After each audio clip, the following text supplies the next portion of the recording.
Hello, good evening po sa ating lahat. Kamusta po kayo? Kung kayo man ay bumabiyahe, kung kayo man ay pauwi pa lamang sa inyong mga bahay mula sa inyong mga pinapasokang opisina, ingat po sa pag-uwi. Ingat po sa pagbiyahe, may nag-aantay pa sa inyong pamilya. Lalo na tigit inaantay yung dala-dala ninyong ulam, kaya umuwi na kayo.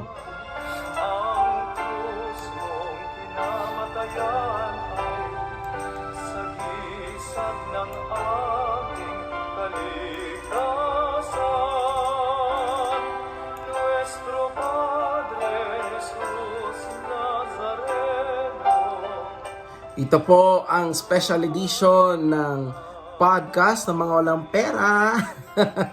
At ako po muli ang inyong host for this day. You can call me Wutchoy, you can call me Choy, or kung di nyo maalala, you can call me Pogi. Joke lang po, ako po si Vanjan. At muli, welcome po sa ating podcast ng mga walang pera. Ang Quiapo edition. Bakit Quiapo? Obvious naman.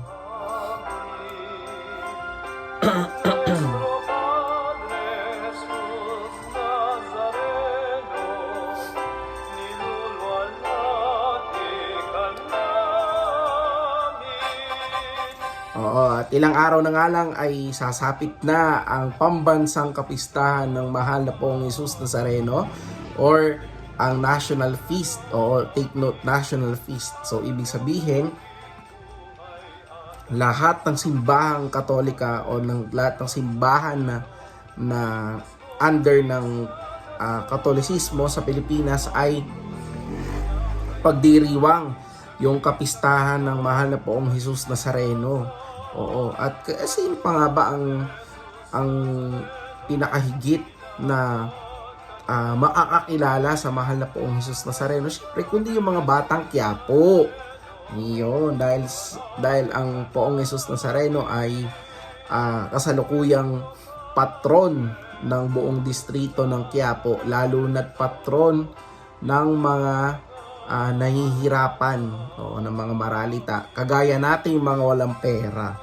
Yan ang ating sandigan, yan ang ating takbuhan, at yan ang ating sinasamba at hinihingian ng tulong at dasal.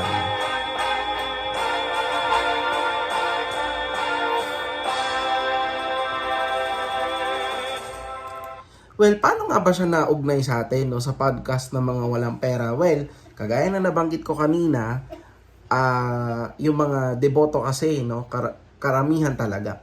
Karamihan sa mga deboto ng mahal na Poong Jesus Nazareno ay pinanganak na hindi naman masagana ang buhay. Hindi masagana in a sense na yung iba ay walang sariling bahay, yung iba ay walang sariling kwarto, parang nangungupahan.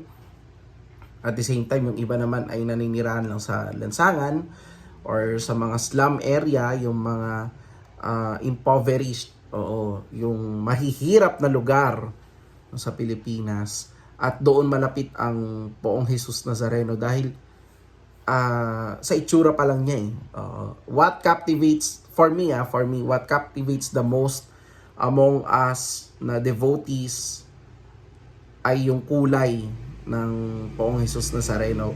Pero gayon pa man, pinaaalala sa atin ng simbahan ng Quiapo na sa taong ito, yung kulay ng Poong Jesus Nazareno ay hindi dapat maging sentro ng ating debosyon. Wala naman daw itong bearing dahil regardless kung anong kulay man ng mahal na Poon ay dapat masustain natin yung ganoong debosyon sa Panginoong Jesus. It just so happened sa ating mga Pilipino, way back during the Spanish era, meron kasi tayong pinagdaanang discrimination sa pagitan ng mga insulares. Naku, yan na, ito na, Philippine History Shops. Sa pagitan ng mga insulares, yung mga Kastilang pinanganak sa Espanya versus doon sa Peninsulares, yung mga pinanganak dito sa Pilipinas na purong Kastila versus doon sa mga Creoles. Yan na, naku, palalalo ng palala. Creoles, ibig sabihin yung half Spanish, half native Filipino or half tribal. Based dun sa mga sinakop ng mga Kastilang lugar at dun sa mga purong katutubo, yung Los Indios, tayong mga Pinoy. So during that time kasi, syempre ang mga Kastila, mapuputi, no? Yung pagkakalilok ng Poong Jesus Nazareno ay tila baga parang naging malapit sa kulay ng mga Pilipino kasi doon nila nakita na meron palang Panginoon na kakulay namin. Doon natuwa yung mga ninuno natin noon pa man during the Spanish era dahil syempre lahat ng nangangasiwa sa kanila ay puti. Lahat ng namamahala at namumuno sa gobyerno at sa simbahang Katolika during the Spanish occupation, lahat ay puti. Kaya very unique yung kulay ng Nuestro Padre Jesus Nazareno at nung mahal na inang Birhen na Antipolo. Pareha silang kayumanggi. At yung ipagdiriwang pa natin sa third Sunday of this month, yung Señor Santo Niño de Cebu. Kaya ang mga Pilipino, parang natitigatig sila, no? At overjoyed kasi finally, after some time of long occupation, nakakita sila ng kalapit sa puso nila. Ito nga yung mahal na Poong Jesus Nazareno. And true enough kasi bukod doon sa kulay, it also depicts the ano ba to? Ano bang ano bang English ng yung parte? Parang chapter. Tama ba? It also depicts the chapter kung saan si Jesus ay pinahihirapan. At alam naman nating lahat ng mga Kristiyano na pagkatapos ng paghihirap ng Poong Jesus Nazareno, siya ay namatay, ngunit muling nabuhay. So yun din yung isa sa mga naikintal sa ating mga Pilipino na pagkatapos ng lahat ng hirap na pinagdaraanan natin ngayon, meron pala tayong aasahan na ginhawa dahil di tayo pinababayaan ng Panginoon. At yun yung ilan or yun yung isa sa milyong istorya na taon-taon nating napapakinggan sa milyon ding mga deboto ng Poong Jesus Nazareno. Hindi na surprising, hindi na parang hindi na nakakabigla na exponentially ang paglaki or paglago ng mga nagiging deboto ng Poong Jesus Nazareno dahil alam kasi natin na habang humihirap o pahirap ang buhay, pataas ng bilihin, at pahirap din ang paghanap ng mga trabaho, pataas din ang pataas yung mga bills na kailangan bayaran, kailangan kasi natin ng kailangan kasi natin ng masasandiganan or malalapitan. Hindi naman sa karakter ng isang tao, pero sa karakter na katulad ni Kristo. Kasi syempre hindi naman kasi lahat ng Pilipinong mahirap Katoliko. Hindi naman din lahat ng Pilipinong mahirap Kristiyano. Meron yung ibang relihiyon, may mga Muslim, may Budista, may mga Hindu, may mga tribal groups na hindi naniniwala sa Katolisismo. So sa ating mga Katoliko, pinaniniwalaan natin na sa kabila ng hirap ng buhay ay nandiyan. Yan. Andito ang Poong Jesus Nazareno na hindi nakakalimot at palagi tayong ginagabayan.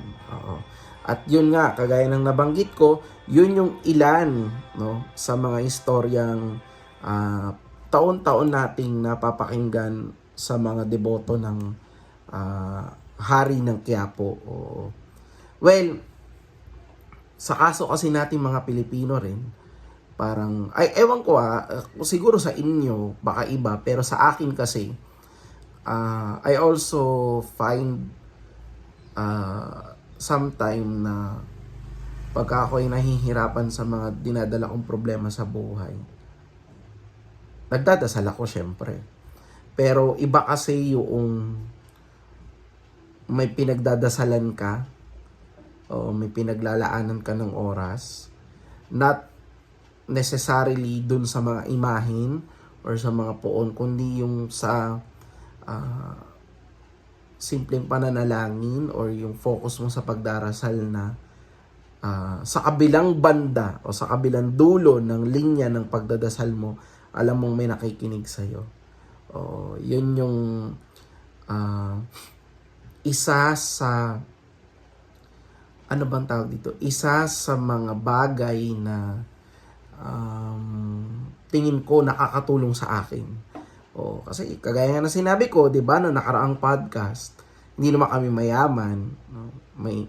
Kumbaga parang nasa level kami ng medyang may kaya. Kasi ngayon, 'di ba, parang may nilabas yung NEDA na meron iba't ibang level ng middle class. Na doon kami sa lower middle. Though, yon dahil nga sa panahon ngayon. No?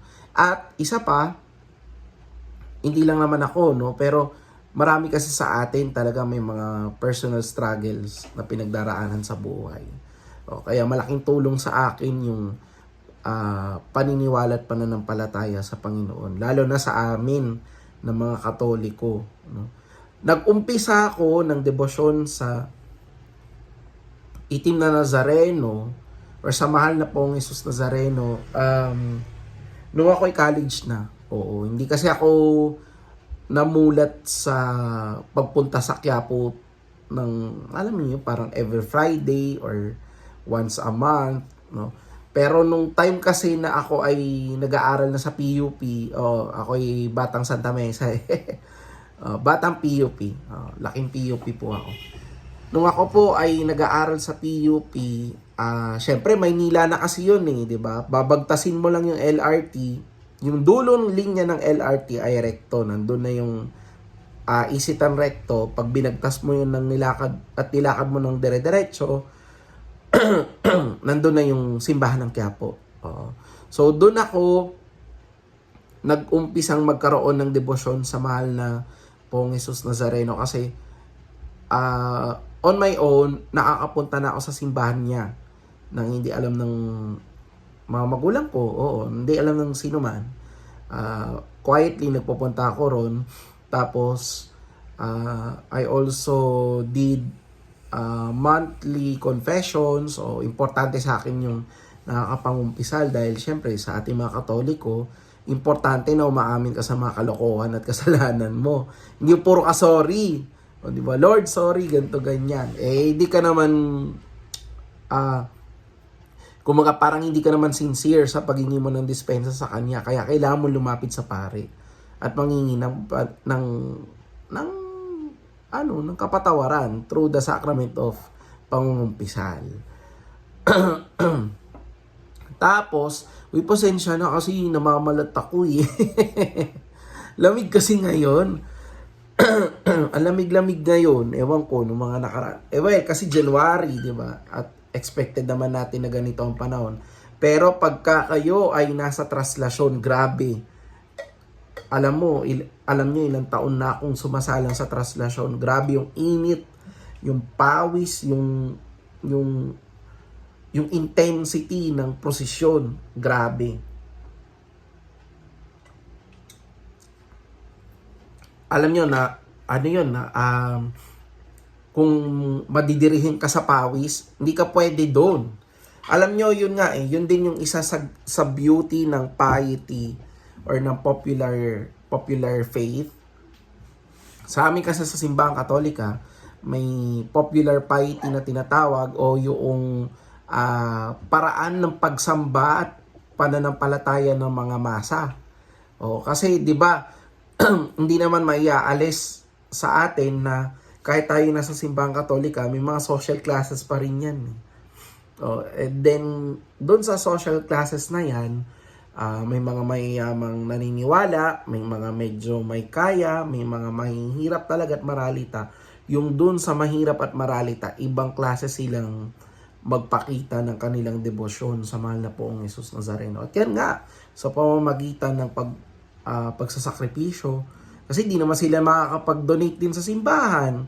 Diba? Hindi naman kagaya ng mayayamang angkan dito sa, lalo na sa Maynila, na may kakayang makapag-donate ng malaki para sa simbahan. So, ang ginagawa nila, bilang paraan ng pagpapakita ng pagmamahal sa Panginoon, sumasali sila sa taon ng traslasyon. Sinasamahan o dinadamayan nila si Kristo sa kanyang paghihirap. Ganon din sa akin. Nung time na sumali ako sa traslasyon ay 2017-18. Oo, nakagraduate na ako noon eh. Kasi nung ako ay nag-umpisang mamanata sa Nazareno, mahal na poong Jesus Nazareno, di ako sumasama sa traslasyon, natatakot ako. Kasi syempre, nag-aaral ka pa eh. Tapos, at the same time, parang last 4 years na ng pag-aaral mo. So, doble ingat ka. Alam mo naman niya, pag kayo mga college na, mas lapitin sa aksidente. Tapos, yun nga, kidding aside, nagsisimba lang kasi ako noon. Nagsisimba, nangungumpisal. Randomly, either Saturday or Friday afternoon, after school, tapos bago umuwi ng bahay. So yun, nung ako ay nagtrabaho na, nag-umpisa akong sumama sa traslasyon, nandun po ako sa San Sebastian, sa Dungaw. Yung Dungaw ay isang yugto ng traslasyon kung saan ang mahal na Birheng del Carmen, yung patron ng simbahan ng San Sebastian, ay inihaharap sa pwesto ng Poong Jesus Nazareno. So, nandito yung Our Lady of Mount Carmel ng San Sebastian, nandito yung mahal na Poong Jesus Nazareno. So, parang reenactment ng sa parte ng Biblia na nagkita si Jesus at si Maria nung bago ipako si Kristo sa krus. So, doon, yung mga deboto ay sama-samang nag-aabang sa pagdating ng mahal na Poong Jesus Nazareno galing sa tama ba kung Pasaje del Carmen, kasi may kalyeng dinaraanan yun eh, parang 'di ba galing ng Finance Road or galing ng Ayala Bridge, kakaliwa yun ng Arlegui, tapos may Fraternal Duque de Alba. Ngayon yung kalyeng yun, medyo makipot siya. Yun yung hilera ng MLQU sa Quiapo, tapos yung Shrine of the Holy Face na parang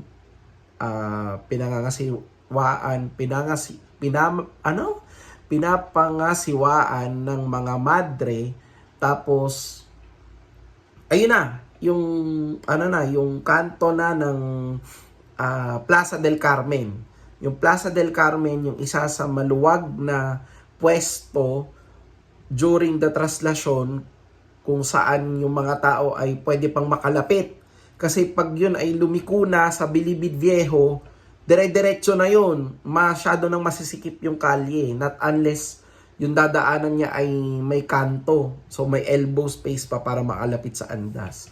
Yun dun sa may Plaza del Carmen, dun ako nag-aabang taon-taon, starting 2018, para makapagdasal. Kasi hindi naman ako maabot sa misa dahil kagaya nga ng nasabi ko, may trabaho na rin kasi ako during those times at hindi pa ako sa gobyerno pumapasok. So pag ikaw ay nasa private, medyo mahigpit sila eh.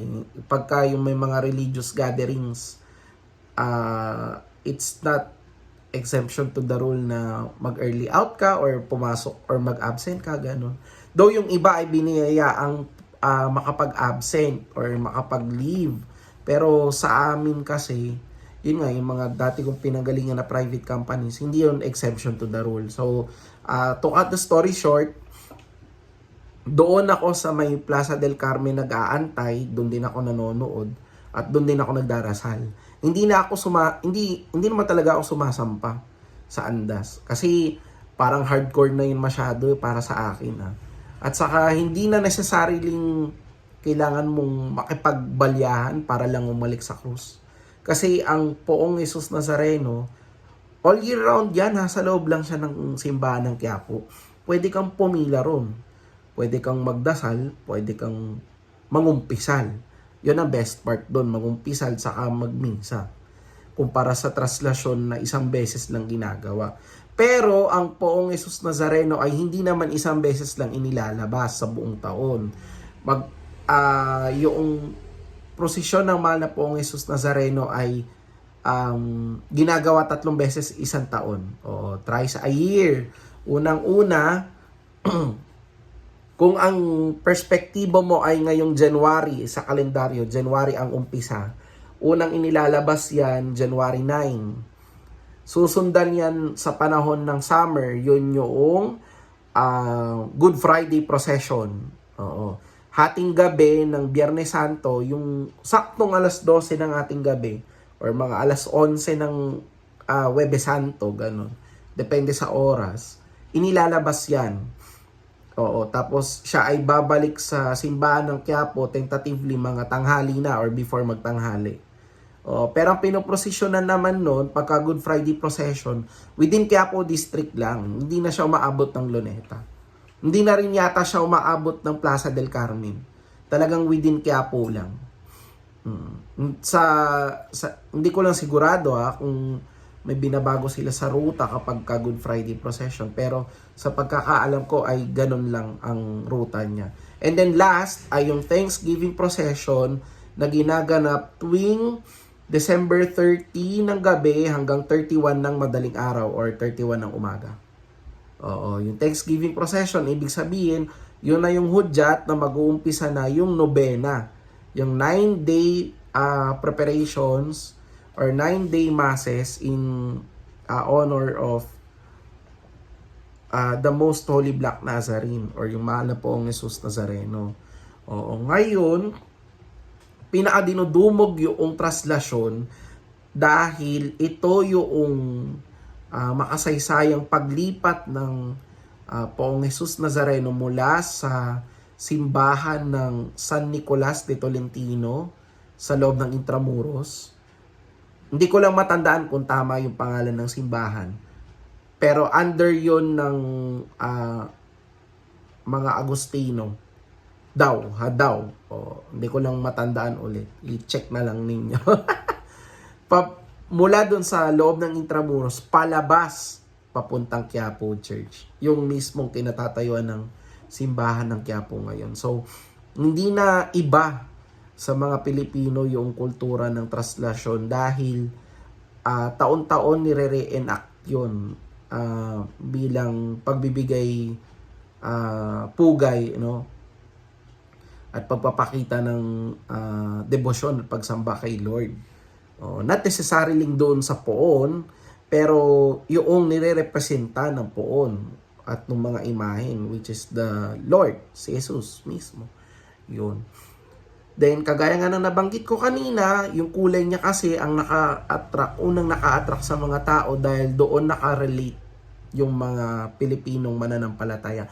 Kasi nga, ang kamalian ng mga praile noon, tayong mga Pilipino, masyado tayong trinatong second class.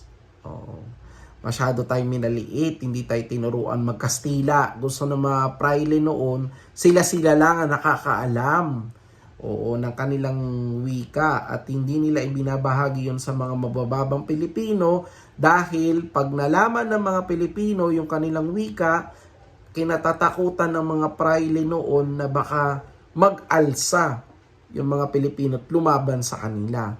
Kaya nung panahon na mahigpit ang mga Kastila at dumating mula sa Mexico yung mahal na Poong Jesus Nazareno, ganun na lang ang kagalakan ng mga Pilipino na Katoliko noon dahil finally makaka-relate na sila at meron na silang poon na kakulay nila. Paano yun? 'Di ba kagaya ng sinabi ko kanina, meron na kasing Santo Niño de Cebu na ganun din ang kulay. Pero yung Santo Niño de Cebu kasi limited lang siya sa province ng Cebu. Hindi siya binabiyahe sa Maynila. Kaya kalimitan sa mga Pilipinong naririto noong panahon ng Kastila, kung hindi man alam ay kakaunti lang ang alam nila sa Santo Niño de Cebu. Matagal nang nasa Pilipinas yung Santo Niño de Cebu. Actually, yun nga pagdating ni Magellan, di ba? 1521. Ang mahal na Poong Jesus Nazareno ay mga nasa 1700s dumating. So, may 200-year difference. Almost 200-year difference sa pagitan ng Senyor Santo Niño at ng Senyor Nazareno. Pero kasi yung Senyor Nazareno, dito siya sa Maynila dinala. That time kasi ang Maynila nababiyahe naman na sa pamamagitan ng bangka or ng pangangabayo o ng karabana. Karabana yung non-stop na biyahe, tapos sakay-sakay ka ng kabayo or ng baka o kalabaw. So, depende yun noon sa pamamanata ng mga Pinoy. Pero definitely, mas nag-enjoy kasi or parang mas na-maximize yung pananampalataya ng mga Pilipino sa mahal na Poong Jesus Nazareno nung siya ay inilabas na ng Intramuros. Inilabas siya ng Intramuros dahil sa lumalaking bilang ng mga nananampalataya sa kanya at hindi na kaya ng seating capacity ng simbahan yung bilang ng mga nagdedebosyon sa kanya. Kasi nga talagang mapaghimala. Kinilala rin ito ng Roma, yun nga, mga around 18th century. So parang doon pa mas umigting, or ayun nga, doon na nag-umpisang lumaki yung bilang ng mga nagiging deboto ng Poong Jesus Nazareno. Until such time, yan nga na dumapo na yung sumapit na yung panahon ngayon na ang mga Pinoy, 'di ba, parang mas umahanap sila ngayon ng makakapitan, mas umahanap sila ngayon ng masasandalan sa pagkatao ng Poong Jesus Nazareno. Kaya ang panawagan ko naman sa mga kapatid nating Katoliko, sana sa January 9, sa piyesta ng Poong Jesus Nazareno, hindi lang tayo sa traslasyon sumama. Kagaya ng tema ngayon, 'di ba? Ano ba ang tema ng piyesta ngayon? Mas maigi ang pagsunod sa mga turo ni Jesus kaysa paghahandog. Kasi sa ating mga mahihirap, mas tinitingnan kasi talaga ng Panginoon yung busilak na puso. Though sa mayayaman, ganun din naman. Pero sa ating kasing mga mahihirap, parang mas malapit ang Panginoon. Kaya hindi mo na kailangan mag-offer ng kahit ano sa Kanya. I-offer mo yung buong pagkatao mo. Offer mo yung busilak mong puso. Saka, yung pag-amin sa kasalanan, paghingi ng tawad, pangungumpisan. Importante yon. That's the very best offer na maibibigay natin sa Panginoong Jesus Nazareno. And paalala ko rin sa mga kapwa ko kabataan na sasalang sa traslasyon, huwag tayo masyadong maging panatiko. Hindi nga dapat panatiko Huwag tayo masyadong maging obsessed sa pagsampa sa andas. Kasi hindi naman yan social status na pag nakasampa ka sa andas, sa swerte ka buong taon. No, hindi yun ganun. Tanggalin natin sa isip natin na pag ikaw ay nakasampa sa andas, protektado ka na, para kang may anting-anting. Hindi yun ganun. Hindi yun ganun. Kung talagang ikaw ay mananampalataya ng Poong Jesus Nazareno, hindi ka mananakit ng kapwa mo deboto, hindi ka maglalambaras dun sa krus, at hindi mo yuyurakan yung imahen, lalo na yung mga iyos na nandun sa andas. Kasi syempre may responsibilidad din yung mga ihos na pangalagaan yung andas at yung poon. Kaya hindi talaga recommended yung sinasabi nila na patagalan ng paghalik sa krus, pagsampa sa andas. Though syempre nirespeto natin yung pananampalataya ng iba, pero may naaayon kasing pananampalataya. I mean may naaayon demonstration, pamamaraan kung paano may papakita na nananampalataya ka. Next, iwasan din po yung pagdadala ng anting-anting. Hindi naman kasi tayo, ewan ko ba, sa bagay kasi culturally embedded yan, pero hindi kasi kinikilala ng simbahan yung paggawa ng anting-anting. Oh. Walang bearing yon kung ikaw ay maliligtas o hindi. Walang bearing yon. Nasa pagdarasal lang talaga at pagsunod kay Lord.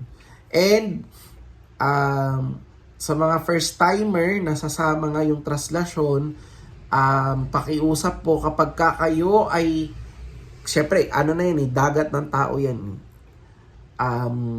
Kung kayo ay natatakot sa bulto ng mga tao, wag po kayong tumuloy. Kung kayo po ay introvert, wag na po kayong tumuloy kasi talagang ma-overwhelm kayo sa dami ng tao. Sa isang kwadradong espasyo na mayroon, siguro mga nasa 10 ang nagsisiksikan tao.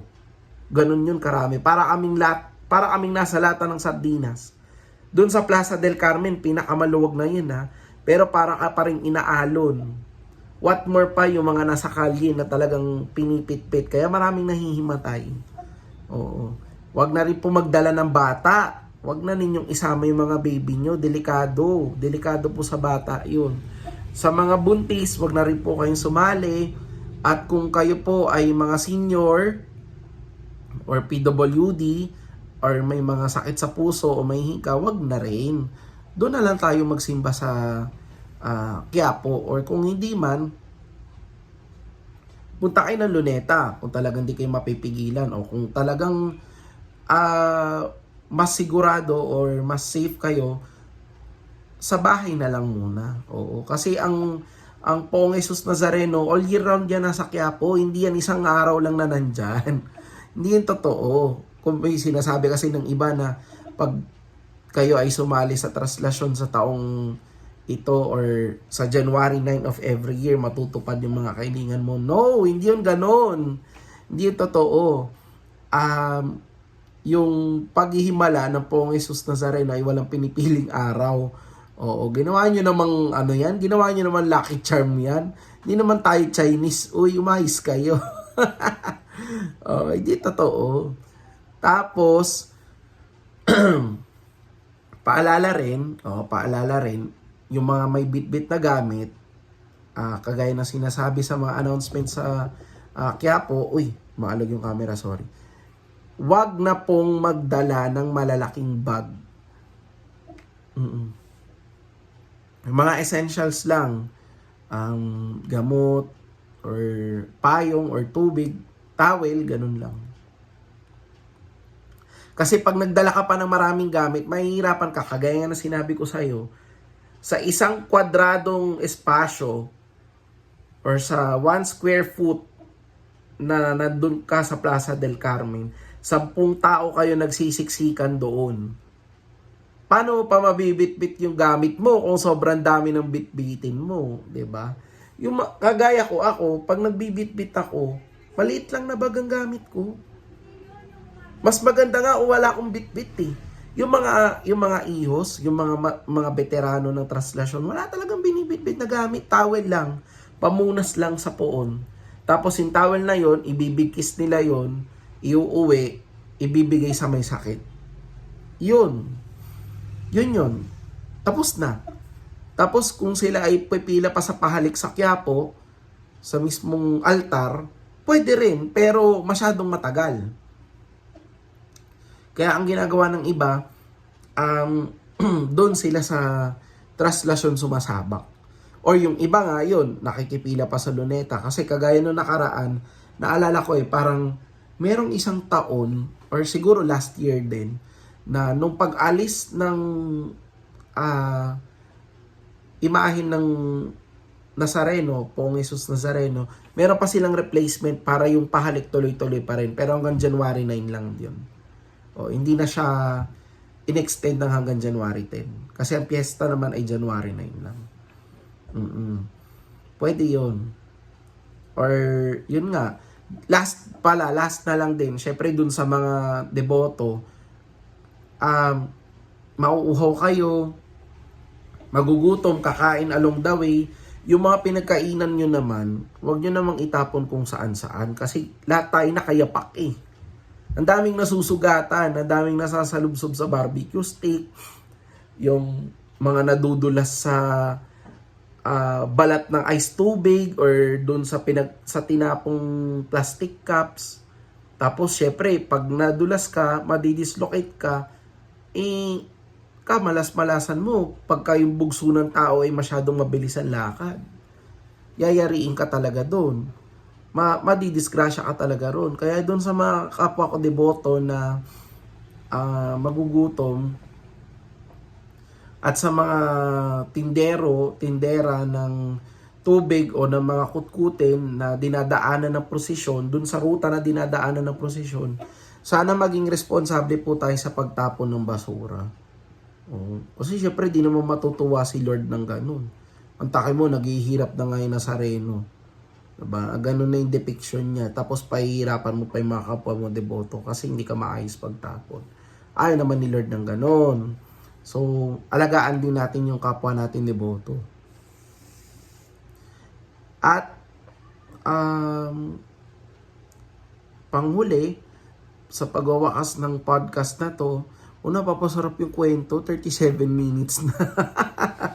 Di, sa pagwawakas ng podcast na to,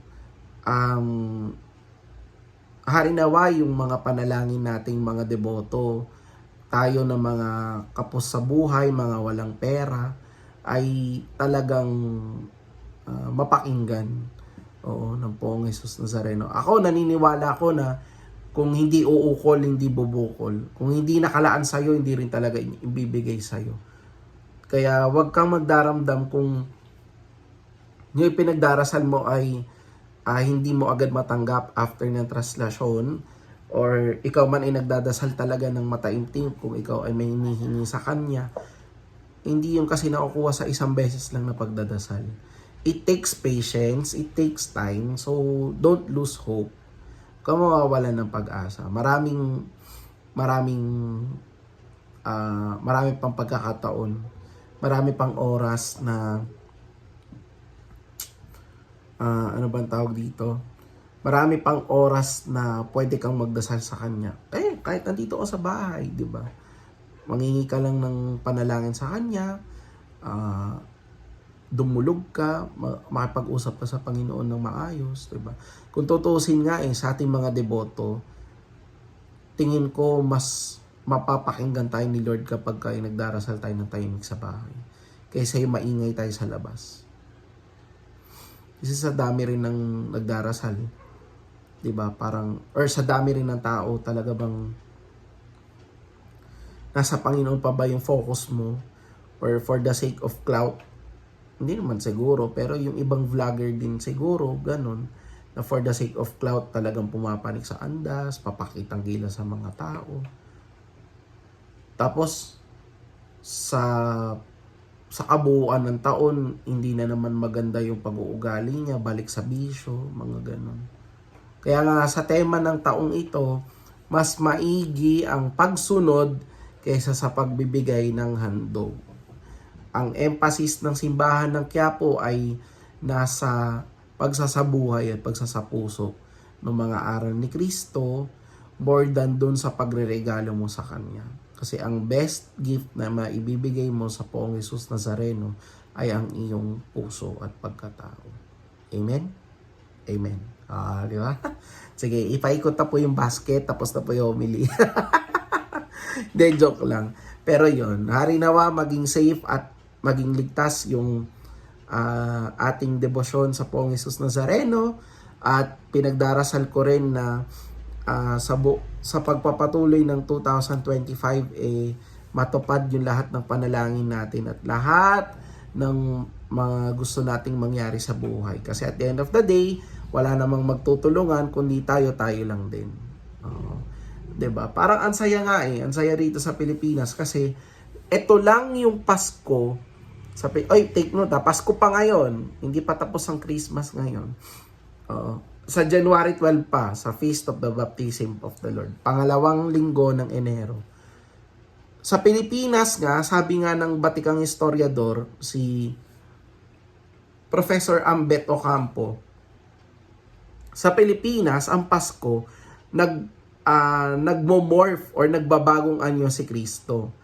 December 15 to 24, ipapanganak pa lang siya. So, technically, parang hindi naman fetus, pero nasa loob pa lang siya ng sinapupunan. December 25, baby. Pagdating ng January 9, biglang matanda. Tapos, yan na, pinahihirapan na siya. Tapos, sa pangatlong linggo ng January, balik bata na naman siya kasi siya ay pagdiriwang bilang Senior Santo Niño. Bilang parte ng piyesta ng Santo Niño sa Pilipinas. Diba? Ang galing, kakatwa lang. Pero ang mensahe kasi nito, well diverse ang popular piety sa Pilipinas. It ranges mula sa pinakabata hanggang sa pinakamatatanda. Nagkataon lang na bawat social classes kasi o yung social strata na sinasabi, yung grupo ng mga mananampalatayang Katoliko depende sa kanilang kinikita, ay may iba't ibang pamamaraan ng pagsamba. At yung pagsamba nating mga naghihikaw sa buhay, yung tayong mga nahihirapan at tayong mga hindi pinalad magkapera ng sapat, ito yung paniniwala natin. Ito yung malakas na manifestasyon ng pananampalataya natin kay Kristo. At ito yung pagsamba at pagdarasal sa Kanya, sa Kanyang imahin bilang Poong Jesus Nazareno. Amen? Amen. Okay, kaya muli, no? Maraming salamat po sa pagsama ninyo sa akin sa day 2. Uy, pasensya na overtime. Overtime. Wala naman ako sinusunod na oras, pero maraming salamat po, no, sa pagsama sa akin sa aking second day ng podcast. I hope na kahit patagal yung ating Quiapo special, marami kayong kapulutang aral. At the end of the day, walang ibang magtutulungan kundi tayo lang din. Okay, maraming salamat po sa pakikinig at pagsama sa akin ngayong araw. Muli ako po si Van Jan or si Butchoy at ito po ang podcast ng mga walang pera. Thank you very much po. At maligayang kapistahan po ng Poong Jesus Nazareno sa ating lahat. Viva Señor Jesus Nazareno. Maraming salamat po. Bye-bye!